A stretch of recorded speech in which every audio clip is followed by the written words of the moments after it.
Hi everyone, can you hear me or do we need a microphone? Or... Yes? So especially behind? Okay. Well, welcome to one of the talks of this Food Autonomy Festival. That's the second year that ACD is organizing this festival. And I am Jonah and that's Toby, and we are going to facilitate the talk. We are volunteer here in the festival, that's why we are wearing this green stuff, so we're not like an army or something like that, we just identify us. And we have 3 different projects to present. We have Davide from Italy, and Eric from Catalonia, and then Wout from the Netherlands. They're going to explain their projects in half an hour, 40 minutes, and afterwards we want to start with a debate and discussions. So please, if you have any questions or specific things that you want to ask, just keep it for the end. Do you want to say something else? I think you covered it really nicely, and yeah, thanks for coming, and I hope you get something from this talk. And if you have questions, as you said, please feel free to ask them later on. Okay? So should we start with Davide? Okay. Can I start? Yeah, sure, definitely. Hi everybody, I'm Davide from Italy. I'm very happy to be here. I would like that you know that. I'm very happy to be here. It's a pleasure to be here with my friends from Spain that I know for 3 years more or less, or 1 day, for example. But we had a lot in common. And well, Mike, yes, maybe it's necessary. Okay, we tried, but didn't work. Yeah, I'm waiting. Testing. Woo! Wow! Maybe you can just go there. Wow! It's gonna go. It has like echo effect, you know? Can I have auto-tune, please? You're from here, right? Yeah. Okay. Wow. Okay. Is it better? Okay. Well, I'm from Italy, from the north part of Italy, from Torino, and well, I'm from an organization called CISM. Thank you. Yes, okay. And well, the C, the C means community. So we are a community. We are people living together and trying to sharing alternative lifestyles. And but we are also an NGO. It is a very typical NGO. We have more than 50 years of history, so it's a very typical NGO from the 60s, you know, with all contradiction that you can imagine. We have projects in Africa and South America, and there we try to work with them, with these communities, sometimes in a very bad way, I think, and I admit. Inside our organization, we have different point of view, also about food sovereignty. That is one, or better, it's the most important topic of our organization. I'm in charge. I'm trying to coordinating all the food sovereignty part in Italy. And well, ACD invited me to try to explain food sovereignty from the point of view, from the educational point of view, from our experience. Okay, how we can do education or awareness with about food sovereignty. We are trying to do that in 4 ways, and I have with me 4 photos trying just to. The first way is this. Well, we're trying to work on school, directly inside the high schools. This is, for example, a publication that we have. We can take, if you understand Italian, you can take it. Okay, and it means we try to meet students and teachers in order to build educational path about food sovereignty. What does it mean to educate in food sovereignty? It's not just, in our opinion, to give informations, to give knowledges, but it's more to learn together, to see the connections, the links that already exist. Our actions always have some effects, but many times, or most of the times, we cannot see them. We eat meat and we don't know what this simple action can provoke in, for example, South America. We don't know that. This is a very important link that exists, very strong link that exists, but we don't know that. So in the schools, we are trying to work together with the children, with the students, with the teachers, in order to learn together again, learn again to see this kind of connections. Okay? The second activity, educational activity that we have in food sovereignty, where are the photos? Okay. Yeah. Yes, I know that you cannot see, but Can we pass it? Okay. Alright. Can we pass it? yes, you can pass. Yeah, of course. Just to come back a little bit, for example, in this publication, also the images have, in our point of view, an educational objective. For example, here there is a drawing about people that are celebrating seeds. So it's not just to talk with students about all the problems that are around, that exist around the seeds, but we think that students and people in general have to learn again to celebrate what there is, what exists already, and the good part of food sovereignty. Not just, okay, we have Monsanto, that is a terrible problem, of course we have to fight it, of course, but first of all we have to celebrate seeds. If you don't celebrate, if you don't learn again to celebrate seeds, maybe you cannot fight really against Monsanto, for example. Okay. The second part is the second photo. It is showing a circle of youth workers exchanging ideas and experience. It is a very typical youth exchange, or maybe a training course, you know, a training course that we did with some European funds. Okay, we can talk about this contradiction. This is another contradiction. But we did some training course with youth workers from many different organizations all around Europe, from all around Europe. What is a training course? It's not a meeting, it's not a simple training in which there are students and experts that teach. It is always a circle in which, first of all, they start to we call the first step the circle wisdom.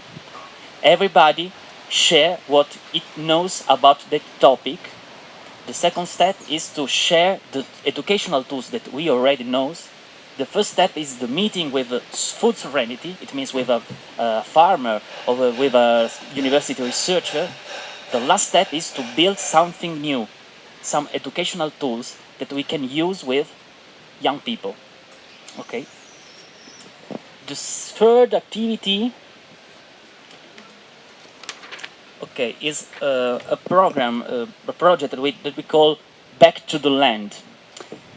We have seen that in our city, but we know that all around Europe, more and more young people, we can see now, feel this need to reconnect themselves with nature, with earth, with the land, but many times they don't know how.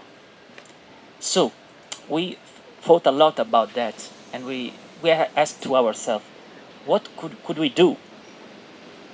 Why an NGO, a very typical NGO, and how we could do something for that? So we try to put in contact the simple things, put in contact young people from the city with young people from the countryside. Very simple. There are many experiences like that. For example, do you know the Woofing network? For example, there are organic farmers that invite young people to work with them some days. So we use the same model. Okay, so there are some young people from the city that go to the young farmers. The first new things is that they are young farmers, because it's very important that young people from the city can understand that the alternative already exists and already works. There are young people that are working with that, with many problems, with many challenges, but they can. So the first step is to put them in contact. But the second need that we have seen is that sometimes we feel a very special case. You are alone in your need of reconnecting with nature, and maybe could be very useful to feel part of a movement. Each of us with a difference, but I am not alone in this coming back to the land. So, for example, the Woofing network, it works that I am Davide, and I feel the need to learn something in the countryside, how to in a sustainable agriculture, for example. I find a farm, and I go there to work as a volunteer. Sorry? Okay, thank you. And in this case, we have a meeting together. All the young people that feel this inside that share emotions, ideas, expectations about that. Then each of them go to the farmers, and after 1 month they come back and share problems or new ideas, new projects. Some of them come back and say, I don't want to go to the countryside to be a farmer. And this is good. This is good, we think, because we have more conscious now, and you can do and work for food sovereignty also in your city. This is a topic maybe for later. And the last activity is about, a festival. Well, we organize a festival exactly like this. We build a farmer network, young farmer network, and every time, once a year, we organize this festival. And why is it educational? Well, if the consumers meet directly the producers, this is educational. If they meet farmers, well, we organize this with the farmers, so they decide everything. For example, they organize the workshops and the round tables, and they decide the topics and so on. But this is very educational, we think, also for the institutions. How we can link all this with institutions. Sometimes it is very difficult or impossible, but we found a municipality that understood that illegality, or better, legality is not the same of right, So, for example, there is a network of farmers that is called Genuino Clandestino. In English is clandestino is? Clandestine?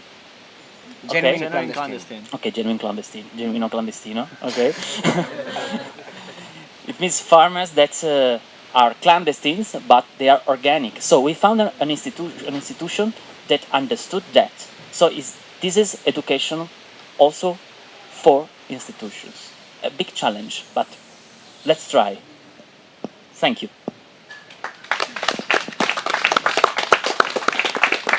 Thanks, David. Next one is Kim and Eric. They're going to explain their project.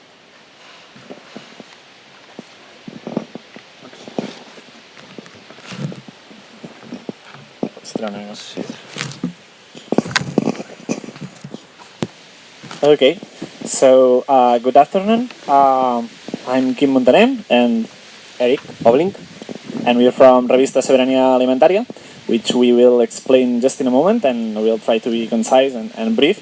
There's just two things that we'd like to say first. The first one is that, like Davide, we are incredibly happy to be here, to meet old friends and to meet new people.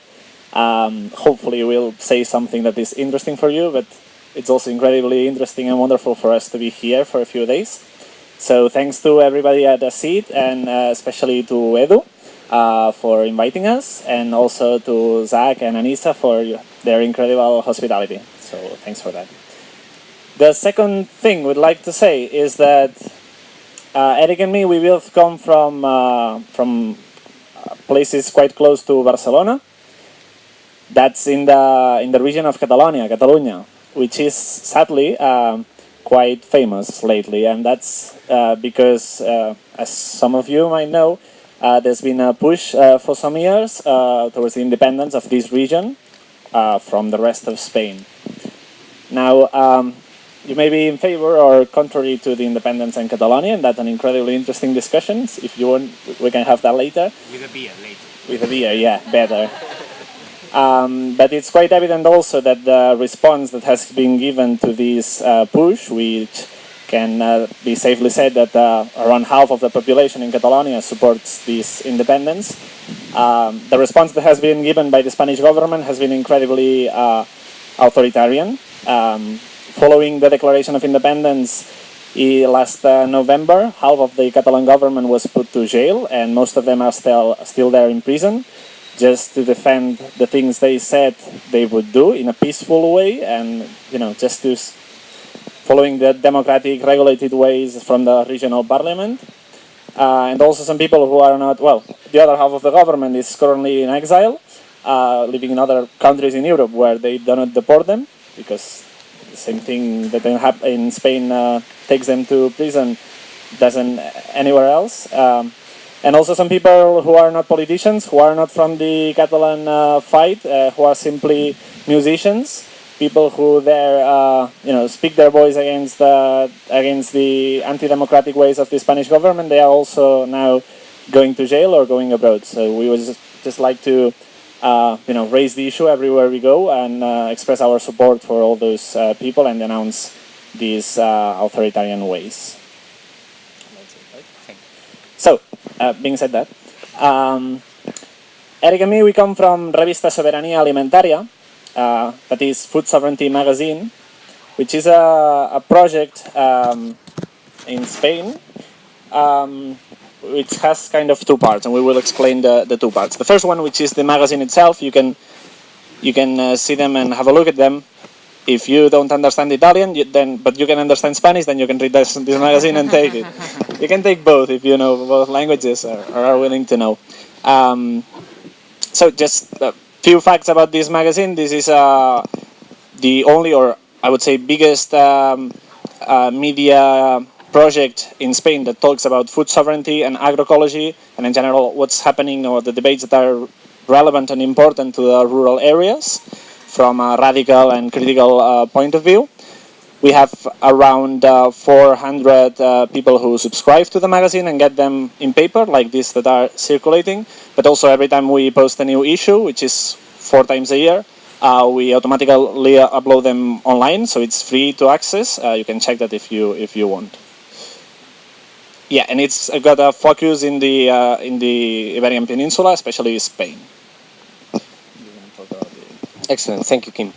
And I will speak more about why do we do this magazine? What's the reason behind it?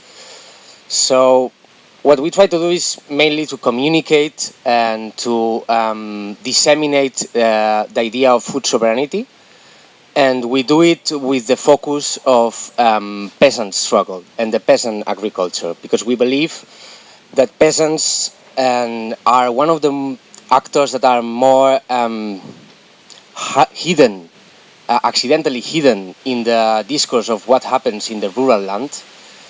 And we believe that a connection like this, in form of articles that themselves can write and can express themselves their ideas about how to do with this world, is a very good connection between all the discourses that we have in the rural areas and all the activism that we have in the urban areas. For example, this one that we are in.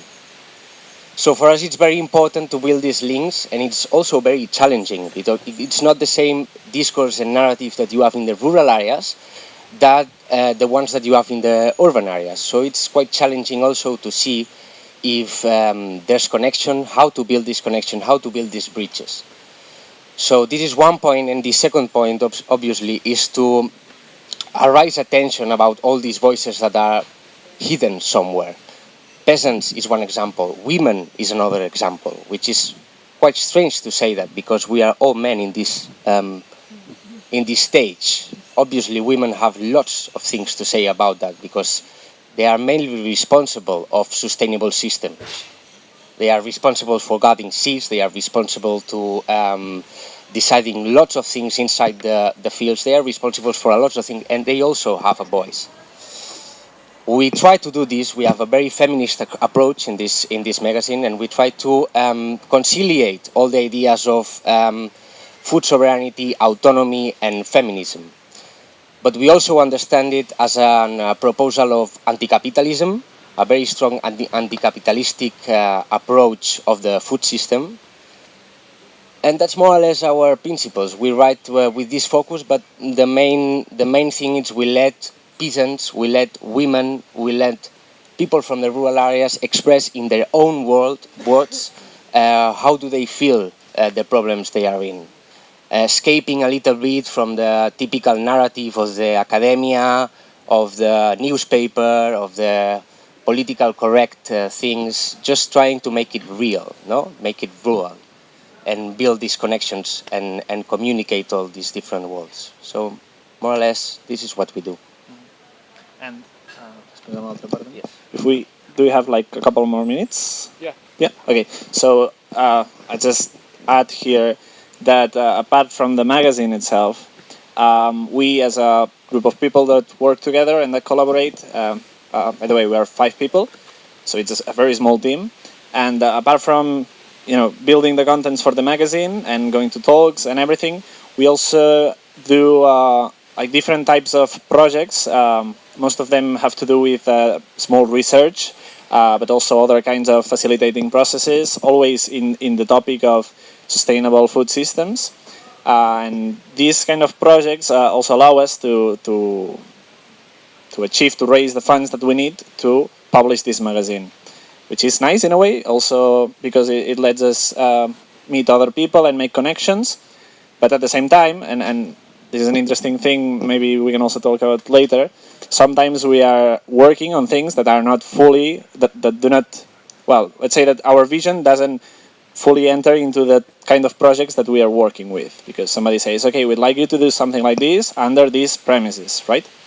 And then there's always this discussion that we need to have. Do we want to do this? We may need to do it because we are lacking some funds, but it's always a contradiction sometimes, and then you have to decide whether or not you can do some things that are not clearly anti-capitalist, but maybe you can add some of your point views in there, or maybe you just have to say no because I will do no good doing this kind of projects or working with this kind of people. So yeah, that's it first. Thank you very much.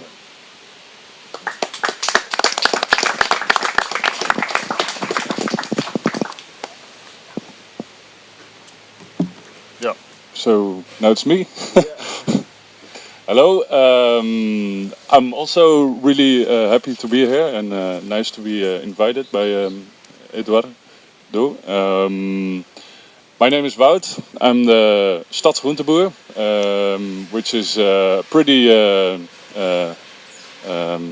normal name for Dutch, but for foreigners it's a bit difficult to pronounce. So, but freely translated, it's the city vegetable farmer. That's what I am, what I'm doing right now. I could talk about that for like 2 hours. I could talk about it for 2 days. I won't. Don't worry. I'm gonna try to keep it to 10 minutes. So what is my project? I'm growing vegetables, and I'm doing that in a form of a CSA. It's a community supported agriculture. And I'm doing this in the west of Amsterdam. It's just at the border of Amsterdam, within the borders of the city, on a small terrain of land. It's like 0.4 hectare, so 4,000 square meters. I started this after having worked for like 5 years in an office environment, and I was a consultant. I don't know if there are any consultants here, but for me it was not my kind of stuff. So I looked to change that and to do completely something else. Spent a lot of time to think what to do, because I had really no idea. Then I volunteered at a garden that I knew the owner of, and eventually I started to have a little garden there. They're renting gardens, and one thing led to the other. From 50 square meters I went to 4,000 square meters. Yeah, and then the next day you're a city vegetable farmer. How did I get there, and how what were the goals of it? Is what I heard from their stories is mostly like the connection. I think a lot of stuff, a lot of big stuff happening in the world.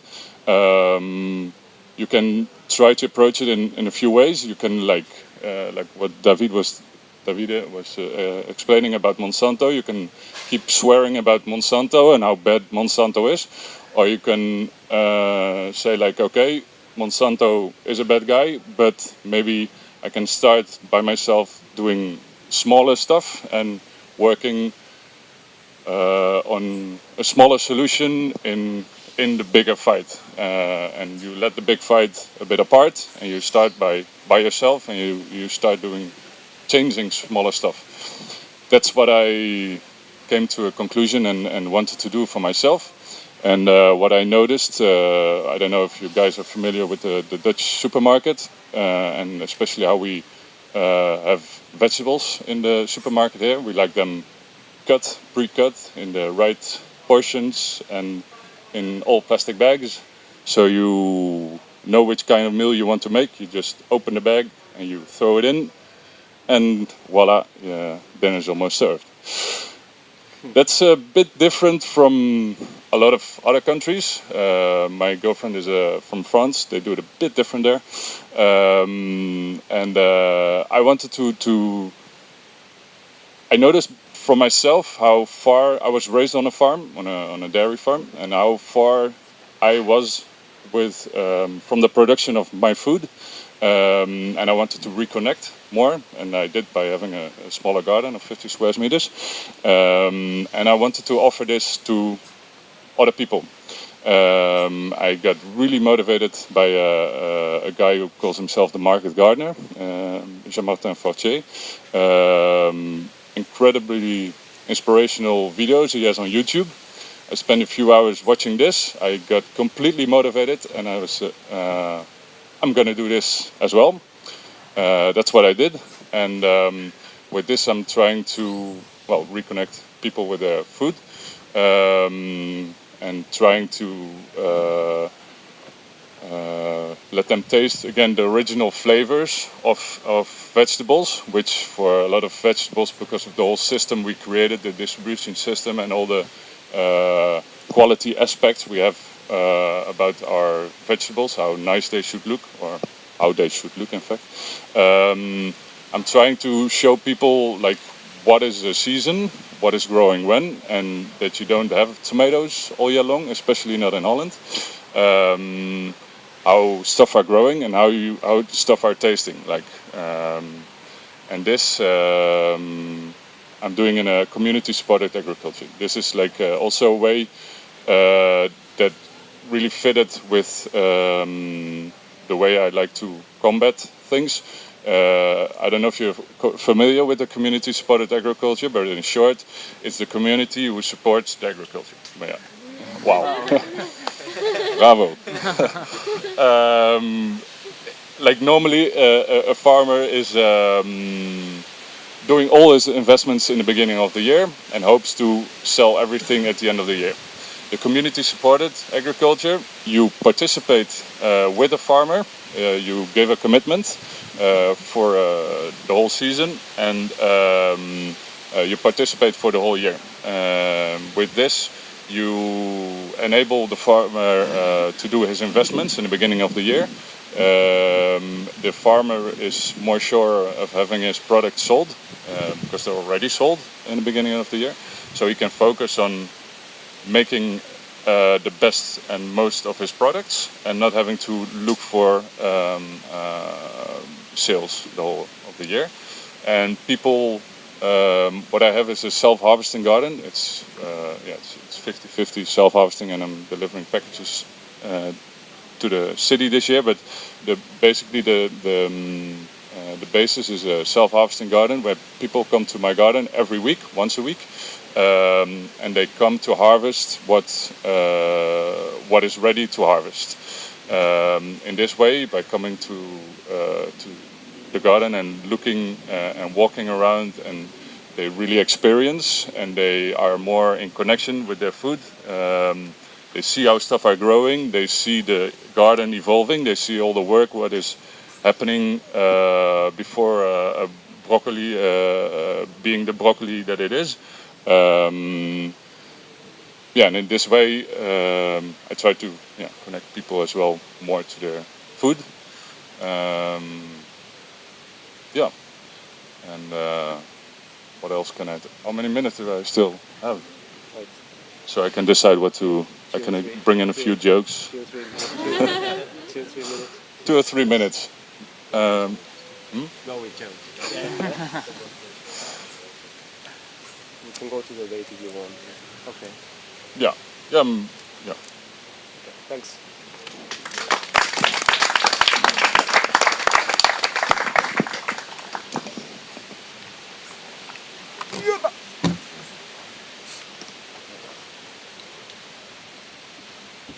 Well, so yeah, I feel very privileged to be sitting amongst you and to hear your stories and all the efforts that you're putting into this movement. It's really inspiring for me, and I hope also for some other people here too. We had some discussions before to think about some questions that we could ask you, as you have had a lot of learning experiences. You've connected with a lot of people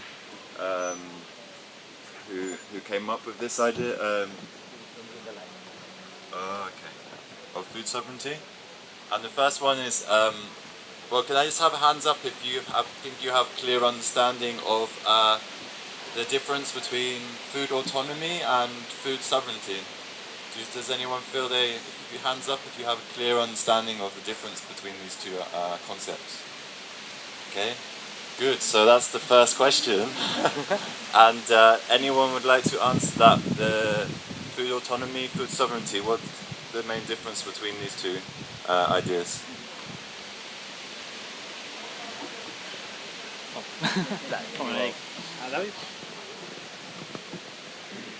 I don't know the answer now.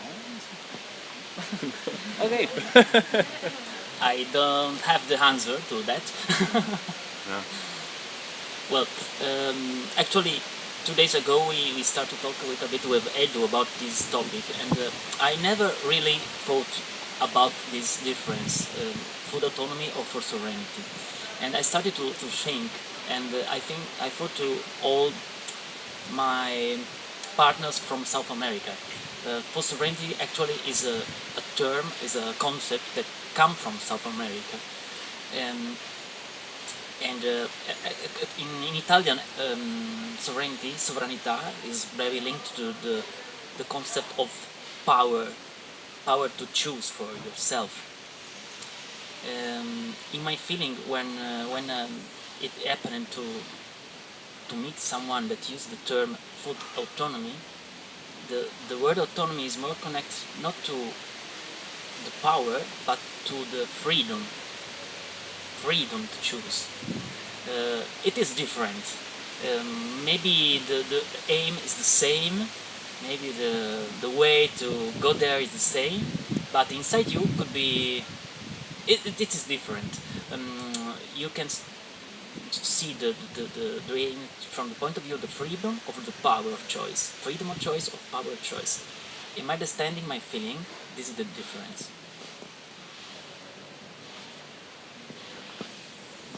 Yeah, I think the idea also is that people can say its own.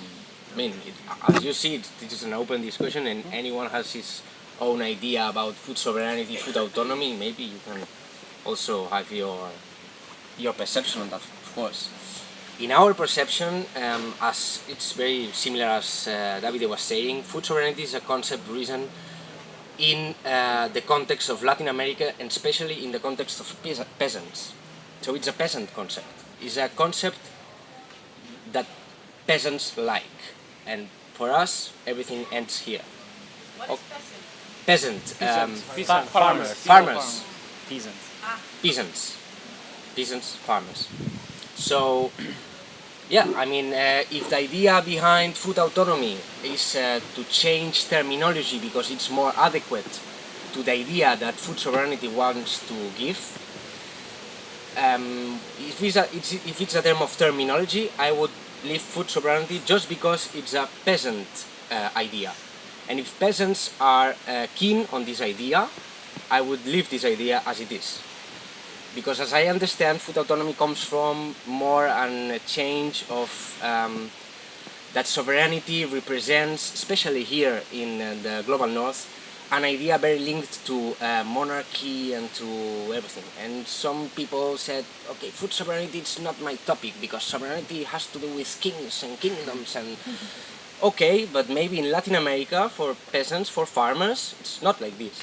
And they feel it the other way around. They feel it as a word of power. They feel it as a word of being able to fight against corporations, being able to decide their own ways of living, of producing food, of conserving seeds. So in this way, yes, I find it's a debate more about terminology than not in the concept. No, the concept, more or less, everyone knows where are we going. The thing is, how do we call it? And I would call it as farmers call it. Is there anyone else that wants to add something they don't agree? Any burning questions to ask? It doesn't have to be related to that last question, but something that came up when you were listening just earlier. Some specific questions for...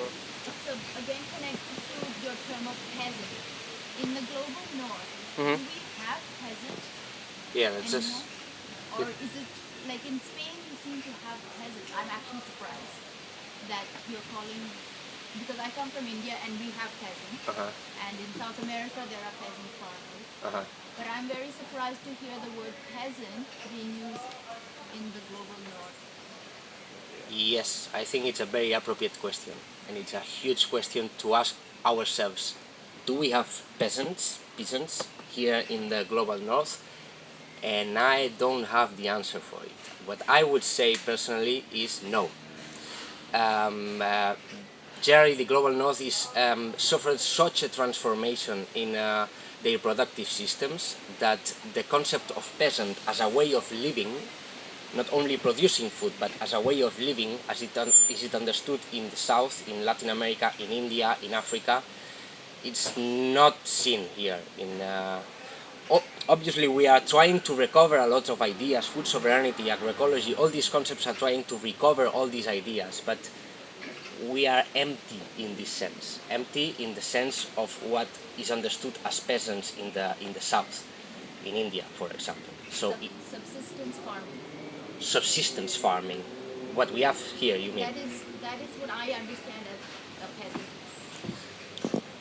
Subsistence farming, and also maybe a way of life regarding nature, no? And Living from the land. living from the land. It's not only about farming, about producing food and selling it. It's also living from land and building a social relation around it. For me, the peasant concept goes a little bit beyond, in this sense, of this farmer, more plain concept. Right? But maybe that's a discussion we could have. Do we have peasants in the north? Yeah, I just would campesino campesina would be the translation for peasant. I don't know. At least that's how I understand it, right? And we have La Via Campesina, this global biggest social movement made of small farmers or peasants from around the world, and there are people in the global north who align, and lots of unions with La Via Campesina. I don't know. It's again, maybe we're just very fine with the concept. When I talk about peasants, I refer to people like him, like small farmers. That for me fits into the idea of peasants. Although, yeah, maybe different understandings of the word. I don't know. Are you a peasant?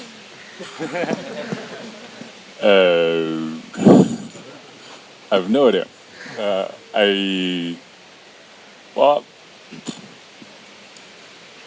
I don't know if it's really relevant to this regard. And I'm thinking like all this definitions and all this. But I liked what you said about not staying stuck to kind of definitions, but more like focusing on like what you want to reach. And yeah, so. I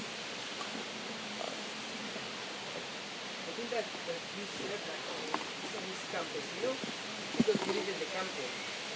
Coming from that, we live in the campo. The campo is like the land, like the mountains. Like, but the not precisely you live about agriculture or something like that. You live outside of the city. That's for me. In Latin America, it's like that. Campesino is live out of the city. But not necessarily use word If there are no more comments, we can move on. I think that you had a question. Do you still have that question? Or?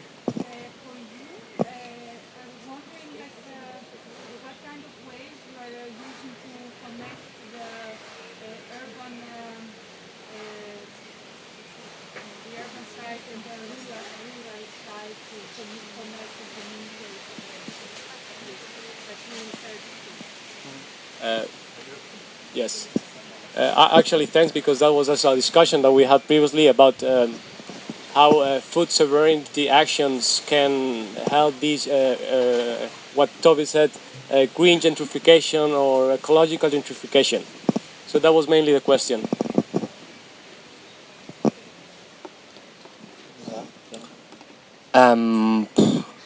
How do we correct? It's a super mega big challenge. I mean, because as I said before, it's a different narrative, it's a different way of understanding the world. It's not the same language that a young person from the city talks and understands for food sovereignty than a person in rural areas, or for example, a young person and an older person. So, what we like to say is that we put. Shall I repeat peasants, peasants, peasants, or farmers? I mean, terminology. Okay. He knows. I feel like peasants to me is like slightly offensive, but that's just maybe that's my understanding. Slightly? Slightly Offensive. Offensive. Like it's slightly like putting someone down, like That's you're a peasant. say something? Yes. You're the Yeah. native English speaker. I've been thinking about this as well, and it's like it's a pride thing. So rather than it being seen as something negative, there's been a lot of history of discrimination and kind of downtreading on peasants, and we often think about peasants like as serfs in having no rights, being completely exploited. So it's kind of like a movement to bring back or to communicate pride of being.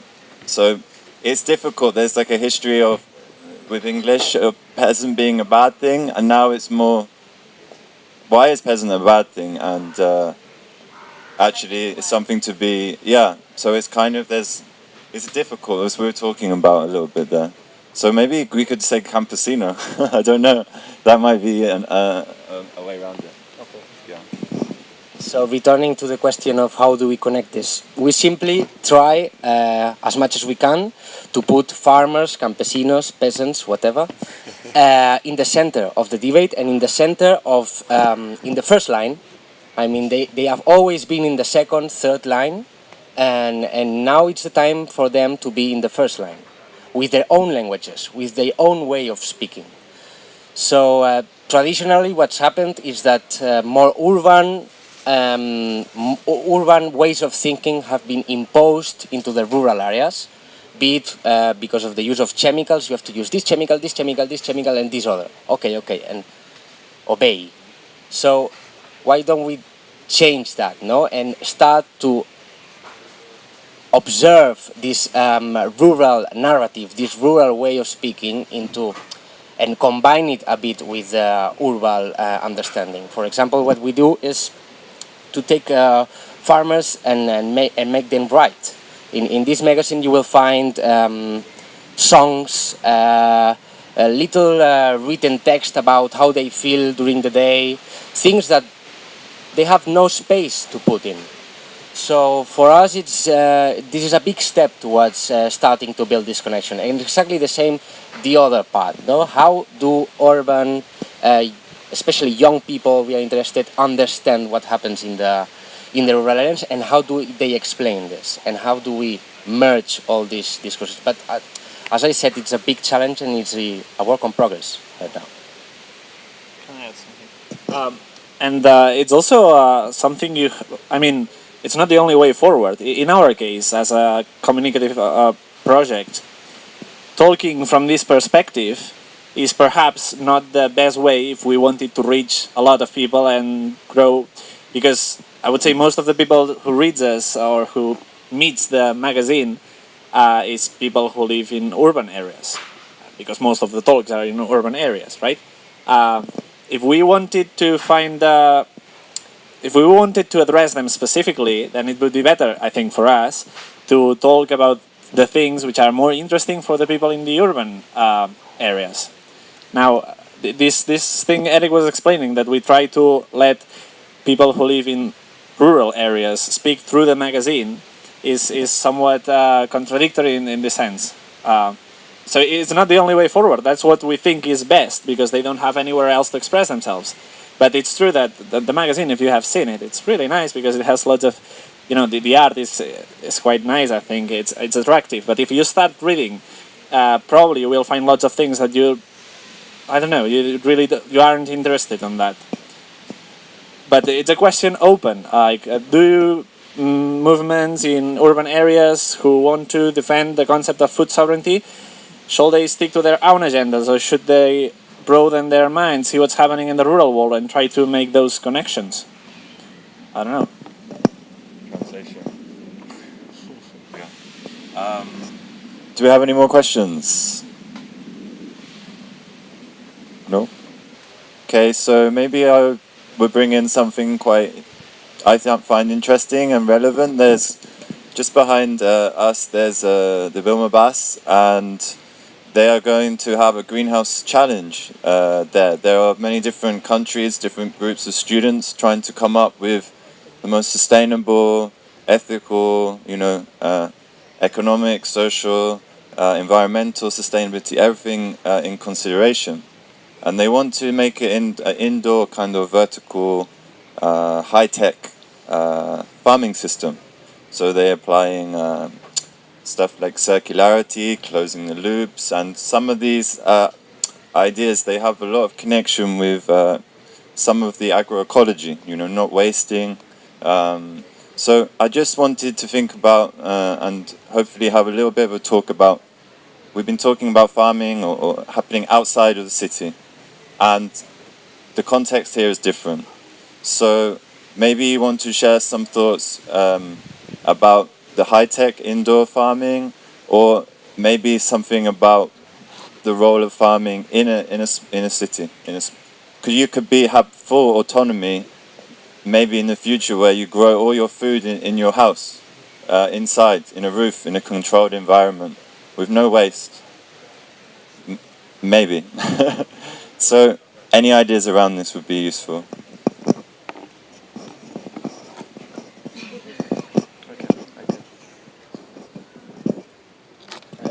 This is also a huge debate that I've also had a couple of days ago with Edu as well. And my vision on this is that one of the main goals is to approach this rural vision to the young people, or let's say to the people in general, and to tell them that having a rural life it's also possible. That's why I'm a bit afraid of these all urban concepts, urban farming, rooftops, super high-tech greenhouses. I collect my tomatoes from my rooftop because I'm super hipster, I'm super cool. And yeah, all these kind of trends that there are nowadays. So I think that my goal with all of this is to tell the people that they can have another lifestyle if they want to. I'm not saying that everyone has to go to a farm and be hippie and vegan and all these things. No, but I think that we should educate people and communicate to the people that another way of living is possible as well. That's why, for example, I really like the way of presenting the project, because it's really important for me educate the people on these concepts, communicate the people all the research that is ongoing, how is that life, and afterwards have the practical information of that these projects are viable, these projects are real. So we are not here just thinking about weird stuff that we are thinking. No, we are talking about things that are already ongoing. So for me, the goal is to this what Edu called neo-rural farmers, something like that. And it's true that we have to be realistic, and gentrification it's the way of living right now. But if we don't propose alternatives, then what are we gonna do then? That's my vision. I have something to share as well on this, like this trend on growing inside and vertical farming. And of course, with my kind of job and kind of garden, I'm not a big fan of it. I think vegetables should grow in the ground with real sun, and like this, they all have the best nutrients for people to reap from, to eat from. But as well, like I think the biggest question in this, it's like not, of course, it's a thing of like hipsters and but the real debate is the consumer decides. Like in all these debates, it's like this vertical farming is not coming from nothing. It's like it's an alternative, because we need to grow a lot of food because we want to consume more and more, and we want it cheap, and we want it fast, and we want it, well, all the stuff that we want. And that's how other people, like vertical farmers, came up with, or like, I don't know who came up with it, but came up with ideas to feed the need of people. And I think if you really want to change something and you really want to look at alternatives, you have to look to yourself, to your own way of consuming and thinking about it. And I think when people would do that more, instead of discussing the need and the benefits or not benefits of vertical farming, for example, I think that's one part of a solution. Like you decide with your wallet, you decide with your fork and your knife in the stuff, in the development of these kind of initiatives, I think.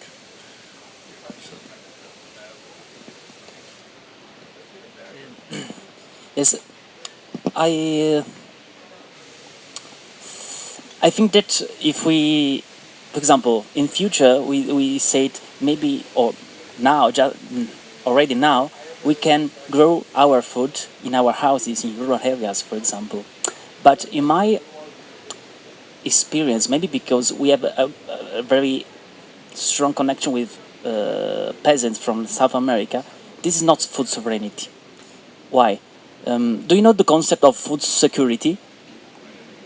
do you know?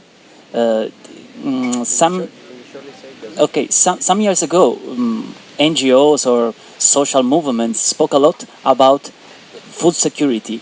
That in one sentence is enough food and safe food. So, for example, if we send a container every day to a very little poor village in Africa, I don't know, we are doing food security because there is enough food and safe food for them. Or, for example, in this case, if we can cultivate our food in our houses with IT technologies, we are doing food security. But this is not food sovereignty. Because food sovereignty is a concept that involves much more, not enough food. It is respect for your environment, for your field, for your earth, for the others. It's much more. So answering to your question, this is not food security, this is not food sovereignty, maybe it is food security. Does anyone has something to add from the audience?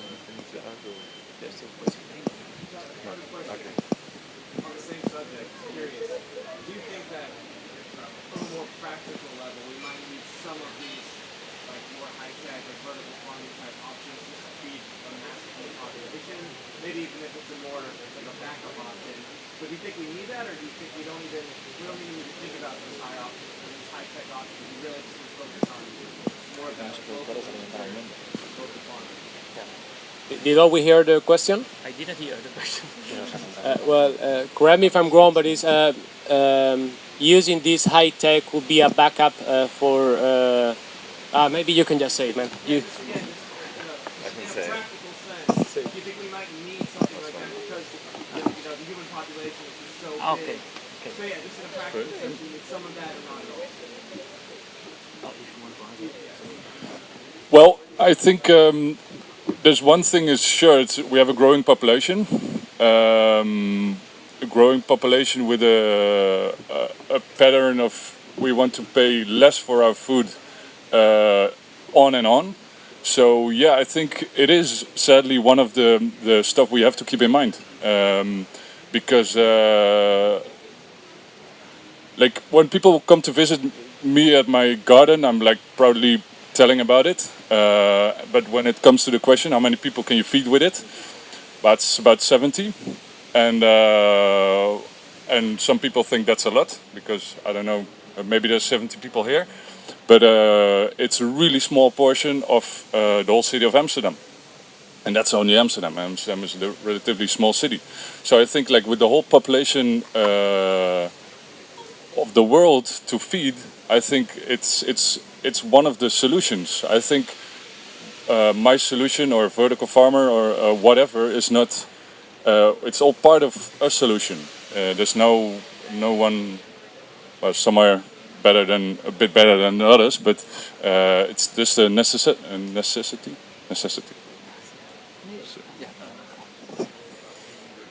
Yeah, just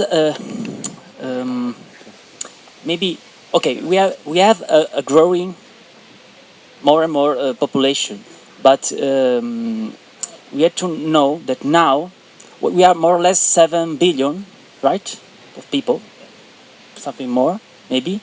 But we are already producing food for 10 million people, and most of this food, more than 70%, is produced by little, small farmers. So,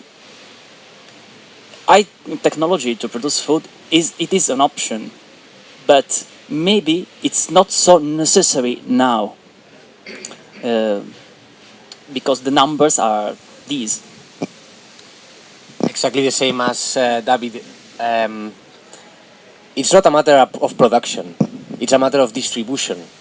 It's a matter of how do we distribute all this food. I saw right behind there was an infographic that said 1/3 of the food is wasted before arriving to the consumer.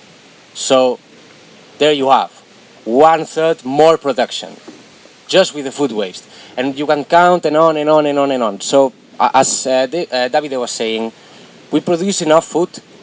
The thing is how we distribute it, and how do we revert all that all the richness that should be produced about the food to the people that produce it.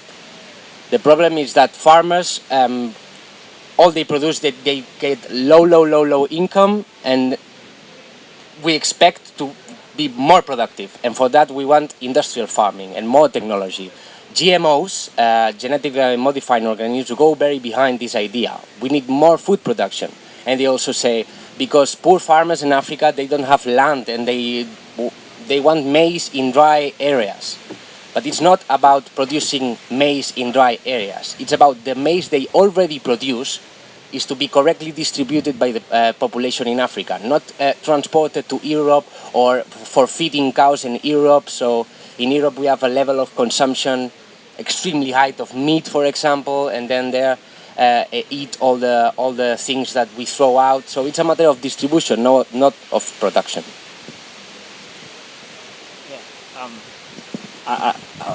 On the same line, I think that idea, that reasoning is very dangerous, because it's the same reasoning that has brought us where we are now in the first place, right? With the Green Revolution and everything, as Eric was explaining.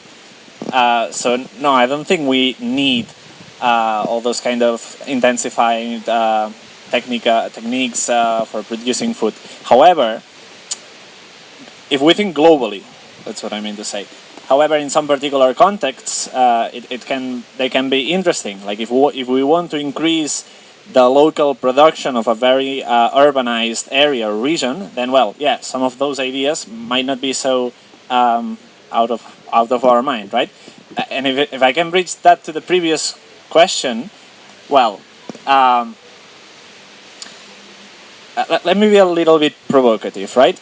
I would say cities are not sustainable, and cities don't feed themselves. And what's more, cities will not be sustainable, and cities will not be able to feed themselves. Does this mean that we should not walk towards that? No, yeah, absolutely. I think we should try and do our best to make cities more sustainable, and I think it's good that cities can be more self-sufficient in terms of food provision. But and in this line, in this reasoning, I think some vertical farming, some urban farming, etc., some of these initiatives can be really useful.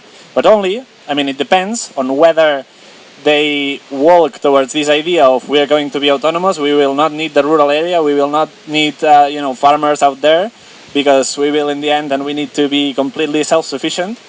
If they go in that way, I think they are not useful at all, on the contrary. If, on the other hand, these kind of experiences work towards creating a better understanding of how food is grown, of the importance of our own food, of healthy food, etc., and this strengthens the link between the urban and the rural, then, well, yes, I think they can be really interesting, and we should promote them. I had just a question, like, why is the myth of, like, the fact that, I don't know, like it's the fact that more than 70% of the food is produced by some small farmers. So why do people still think that we need to mechanize agriculture, or we need like more productive monocultures? Why is this myth like keep on going? Because it gives money, because there are corporations behind it. Repeat the question. Sorry. Repeat the question.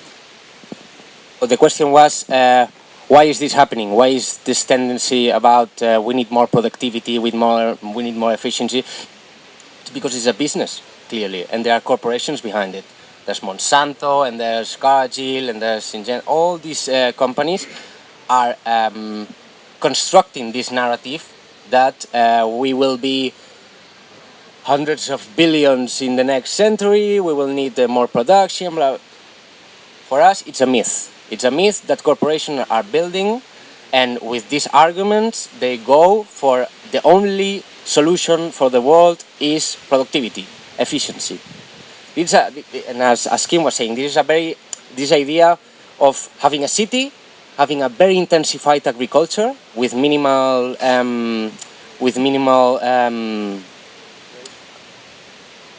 waste, thank you, and then have a pristine green forest without No one. With a wooden path so you can walk there and take your photos. That's what we want, empty space in the outside where everything is green, and we all live in cities like this with intensified agriculture, and then we are feeding ourselves. This is an autonomous idea, no? So I think that's because it's a very poisoning statement, no? This statement of we need to produce food in our cities. Okay, it's fine, but as long as this is connected with the peasant struggle or farmer struggle, or with all this fight of food sovereignty that we are talking about. Is there any more comments or questions in the audience? Yeah.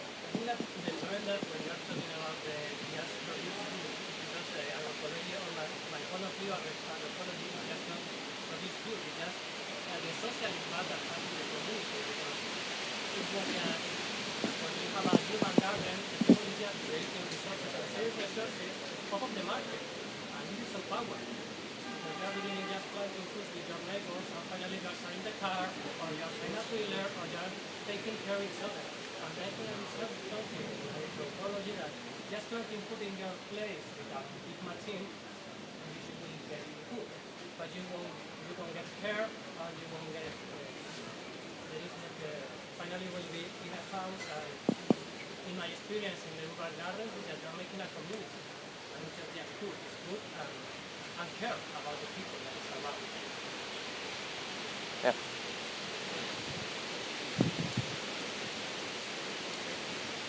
What's the time? Perfect. We have 8 minutes, Connie.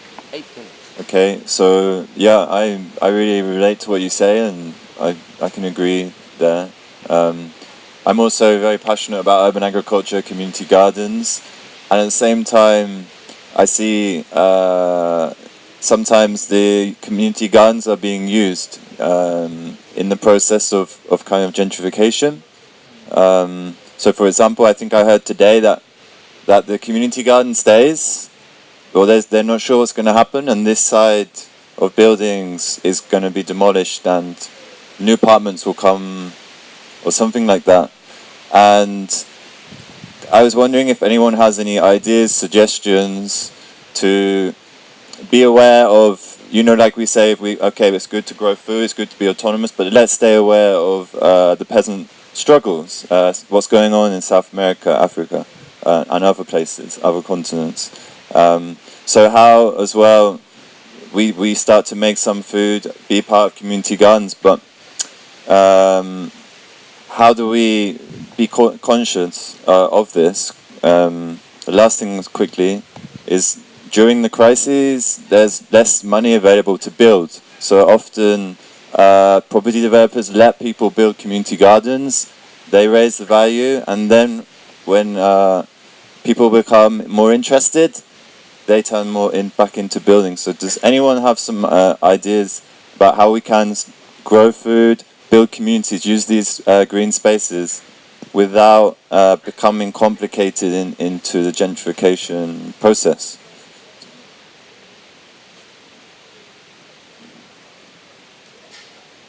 Any ideas? A little bit confusing. Yeah, sure. Yeah, sorry about that. So making green space can raise the value of a place, and it can lead to a displacement of people that have less money because the rent increases. So we can build community, at the same time we can exclude other people from being able to live there. So my question is how do we stay connected to this and maybe have some strategies so that gentrification doesn't happen as we grow vegetables? And is that clearer? Okay. I think that any improvement that you make localized in an urban area or whatever has the potential to promote gentrification, and that's it. Like, we shouldn't avoid that question. It's obvious that there's a risk there. Does it mean that we shouldn't improve our neighbors? No, of course. For me, the key question is your urban garden, your natural park, whatever you want to create. Is it is it promoting? Is it community, making community gather and strengthen the local neighbors' links, and by thus strengthening their power to resist gentrification and other kind of wrong effects that might come in? Then that's good. If you are creating a urban garden, but okay, let's divide it in plots, and everybody will have their plot, and it will be all very fancy. It's clearly more towards upper classes, this kind of things, even though it may be food related, right? So if we do our greening of the city in a way that is positive for the community, then I think it kind of avoids the risk of gentrification, at least a little bit. I don't know.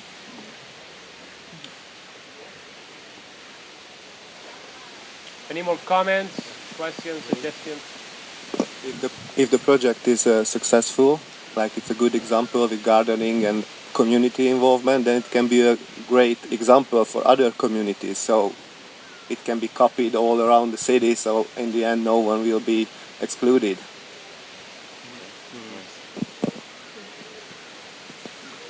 And we mentioned at the beginning. Thank you for your comments. We mentioned at the beginning about celebrating, and you didn't elaborate. Maybe you could talk about the celebration as well of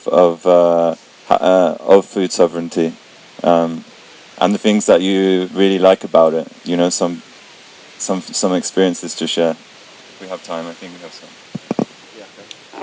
About celebration. We're celebrating with all stuff. Okay. Well, last year we invited to our festival, a festival like that, curandero. How do you say? Healer. Healer from Colombia, and he came to our community and make a ceremony. It was very funny because we invited also our peasants and all people from the city, from our city, to the ceremony. And well, they used to to bless the land in this way. They take some aguardiente, you know, some very hard strong liquor, yes, and yes, and of course it took our grappa. In Italy there is a very good grappa, and it took a very bio and organic grappa, and celebrated well. It was very, very, very nice for us. And actually, all the community, not just the farmers from this farm, but all the peasants and the city, from the people from the city, we I don't know in English when you put the distribute the seeds in the ground. Sowing. Okay, all together. And the year later, the harvest was great. Well, I don't know if it was because of the bless, but it was very funny, and it was a very the best example of celebrating, of course. But also in this kind of festival, now we are celebrating. Later, maybe with music or with organic beer, but these are the moments in which we are celebrating food sovereignty. That I don't know your name, but he is right. Food sovereignty is not the answer for the. We are not looking for enough food. We are looking for better food. Better food is a social food, a food that create again relationships. Before then, enough food.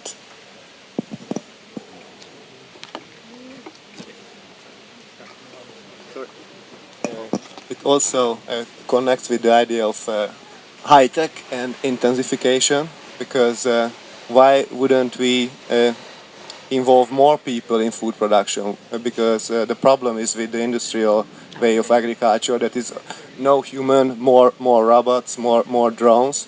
And why wouldn't we put effort in designing social activities which can be combined with food production and celebration?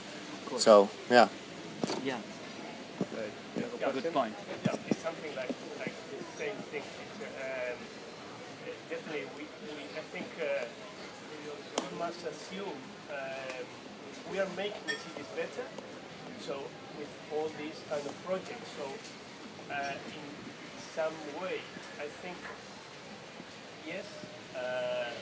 Unfortunately, we are in some way we are responsible of promote this gentrification process in our cities.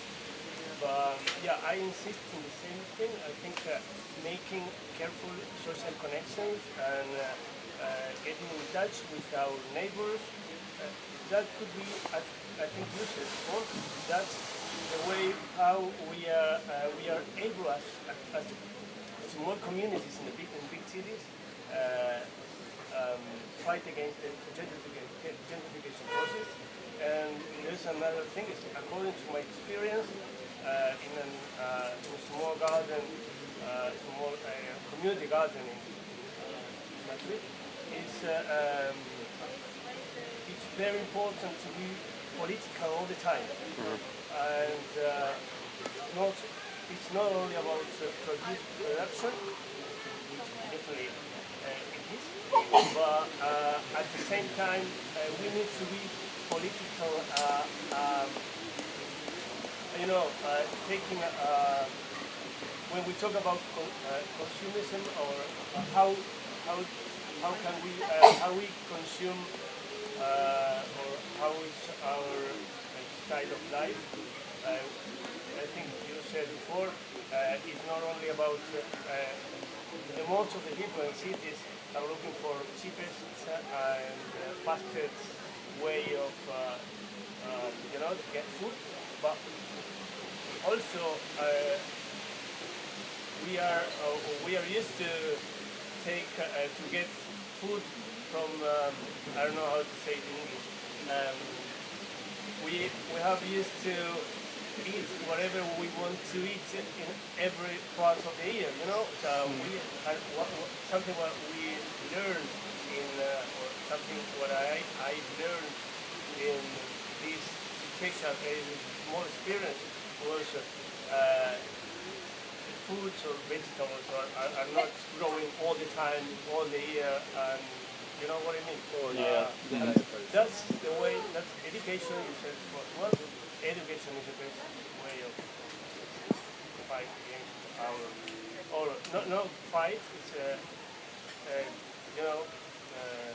to have another way of life in our city. But definitely, we are responsible of gentrification in some way. And would you like to finish with one thing, or because I think we're pretty much done for time. And you want to say our magazine is Food Sovereignty magazine. I want to start a new magazine which is Ethylic Sovereignty or Drink Sovereignty, something like that, which I think is also a really nice way to celebrate. Yeah. So if anybody wants to join me, there. Well, many thanks to everyone to attend this talk. Enjoy the sun that we arranged all good weather. And yeah, many thanks for attending.